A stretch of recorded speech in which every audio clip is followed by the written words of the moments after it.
Hello my dear students.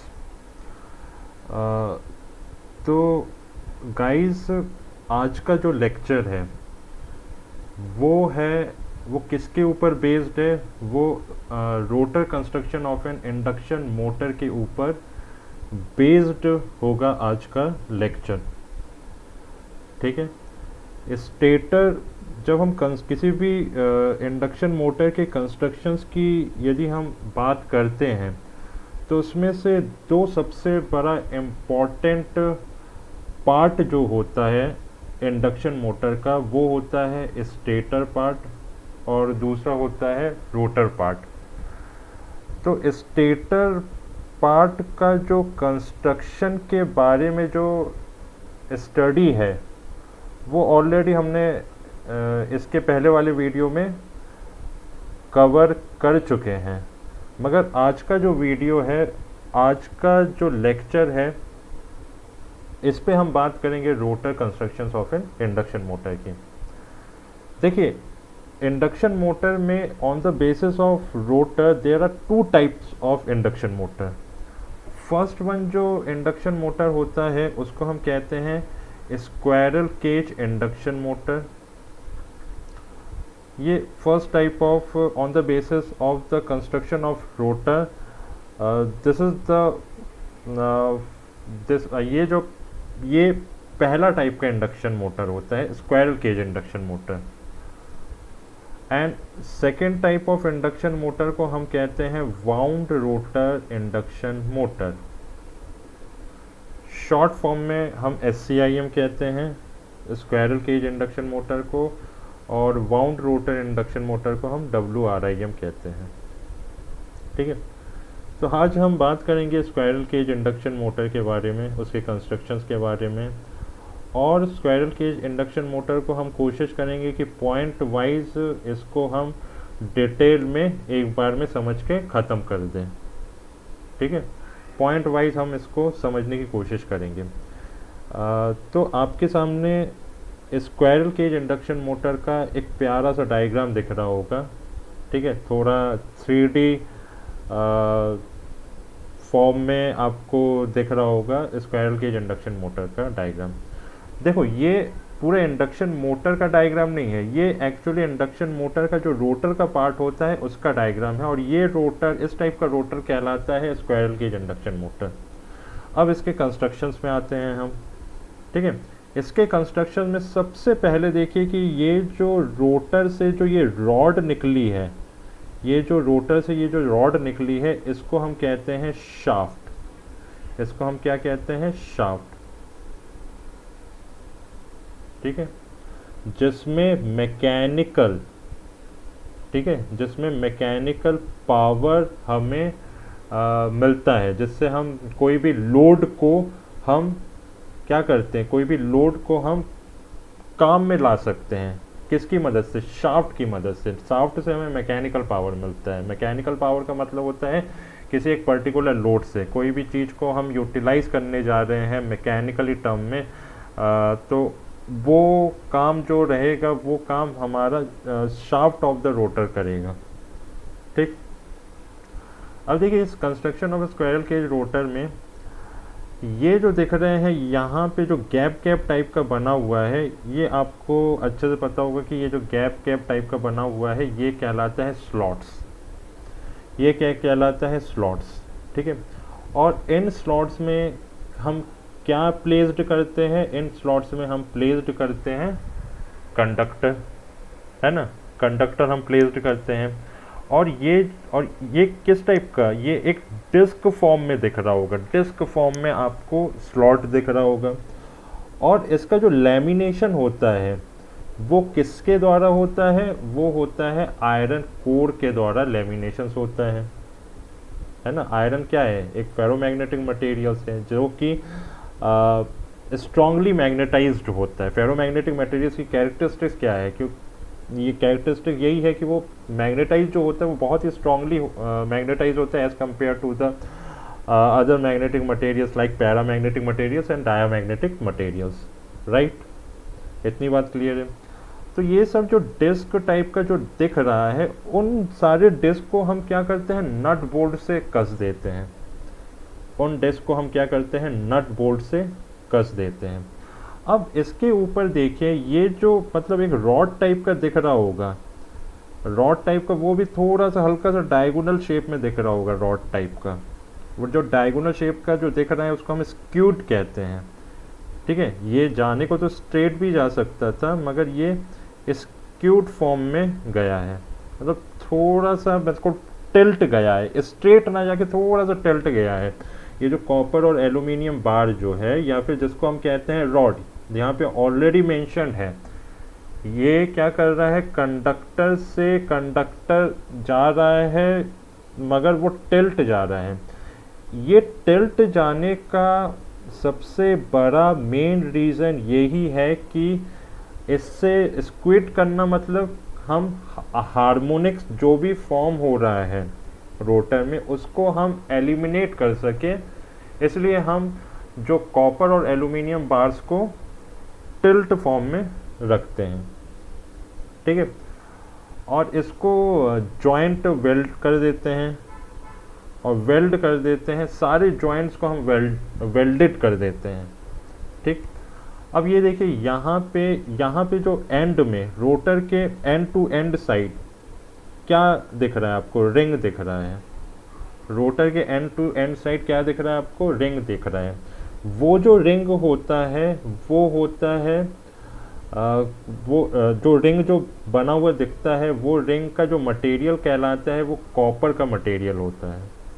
काय का material होता है, वो कॉपर का मटेरियल होता है, ठीक है। तो उस कॉपर के मटेरियल को या फिर कंडक्टर को आपस में हम शॉर्ट सर्किटेड कर देते हैं, ताकि हम रोटर में करंट फ्लो करवा सकें, ठीक है। और कोई भी लोड कोई भी लोड यदि परफॉर्म होगा, तो उसके लिए सबसे मेन इम्पॉर्टेंट फैक्टर कौन सा कहलाता है, वो होता है करंट। तो करंट को हम शॉर्ट सर्किटेड करके करंट को हम फ्लो करवा देते हैं।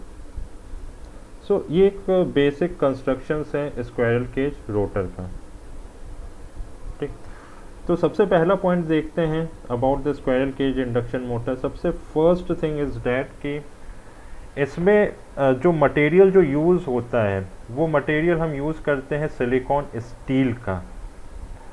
सिलिकॉन स्टील का मटेरियल यूज़ करने के पीछे का जो रीज़न है, वो यही है कि हम इससे एडी करंट लॉस को रिड्यूस कर सकें।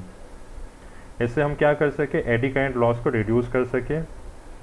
आ रही बात समझ में? तो silicon steel is used for stator as well as rotor constructions, and in rotor as well as stator it is laminated to reduce eddy current loss. The first very important point regarding the constructions of an squirrel cage induction motor is that, what is that?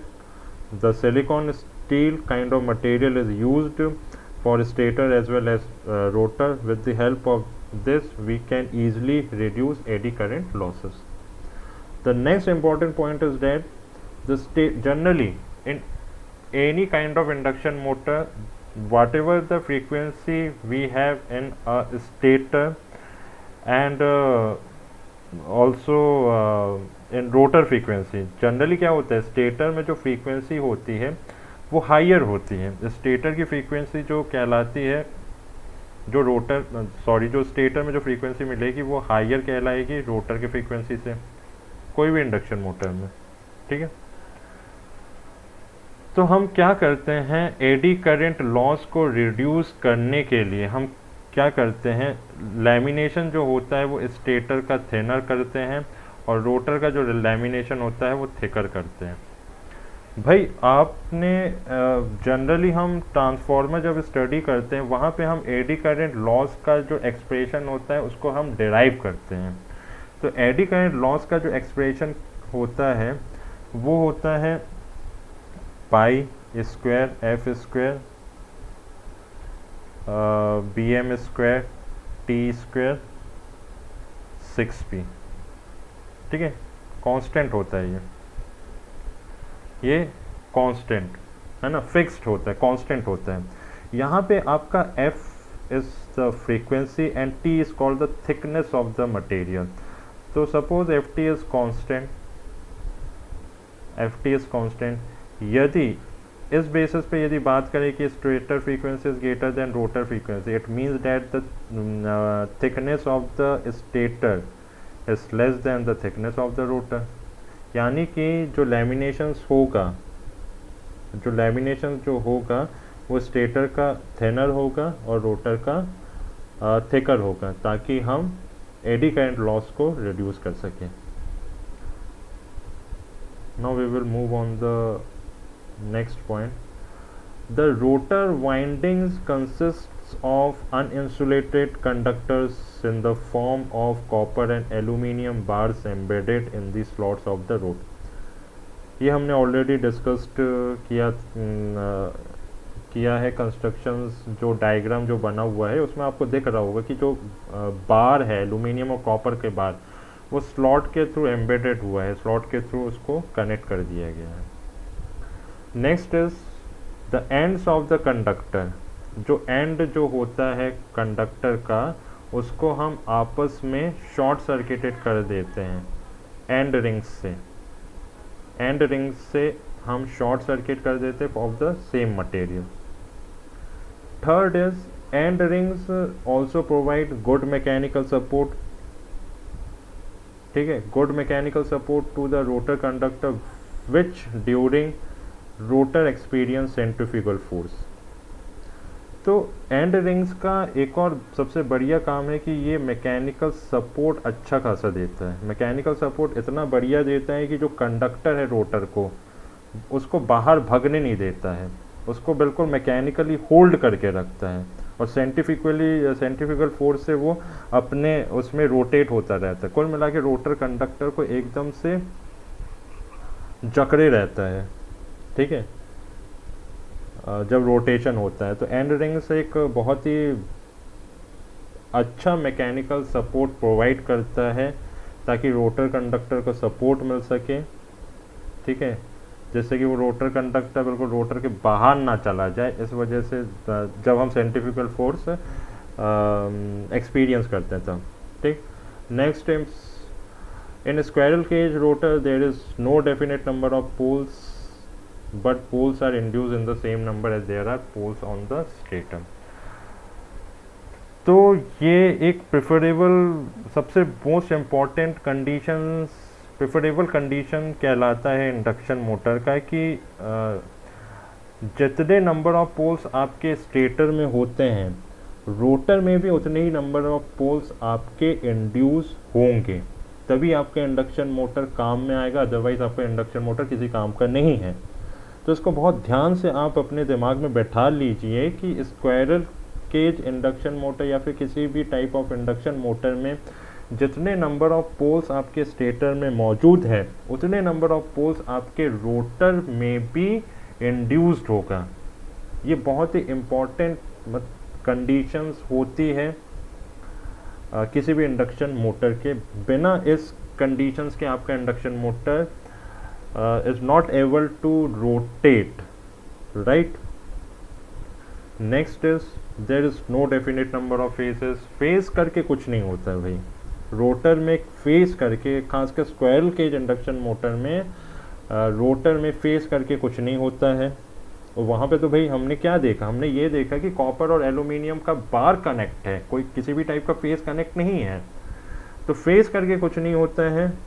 Generally हम rotor को as a 3 phase treat करते हैं। यदि stator में 3 phase supply जा रहा है, वही हम फेज रोटर में भी उतना ही नंबर ऑफ फेज हम मान के चलेंगे। अब दूसरी बात यह है कि जो रोटर का जो सरफेस होता है वो बहुत ही स्मूथ होता है। तो स्मूथ सरफेस होने के कारण रोटर का जो सरफेस होता है वो बहुत ही स्मूथ होता है। तो स्मूथ सरफेस होने के कारण क्या होता है, जो एयर गैप जो होता है स्टेटर और रोटर के बीच का, वो लेस होगा, ठीक है, as compare to the wound rotor. अब एयर गैप कम होने की वजह से और यदि एयर गैप यदि स्टेटर और रोटर का कम है तो उसके और क्या फ़ायदे हैं? उसके फ़ायदे ये हैं कि एयर गैप कम होने से आपका मैग्नेटाइजिंग करंट की जो रिक्वायरमेंट होती है वो भी कम हो जाती है, और उससे हम ये भी कह सकते हैं कि मैग्नेटाइजिंग रिएक्टेंस भी की आवश्यकता भी कम पड़ती है। आ रही बात समझ में? तो एयर गैप जितना कम होगा उतना कम मैग्नेटाइजिंग करंट की रिक्वायरमेंट होगी। ठीक।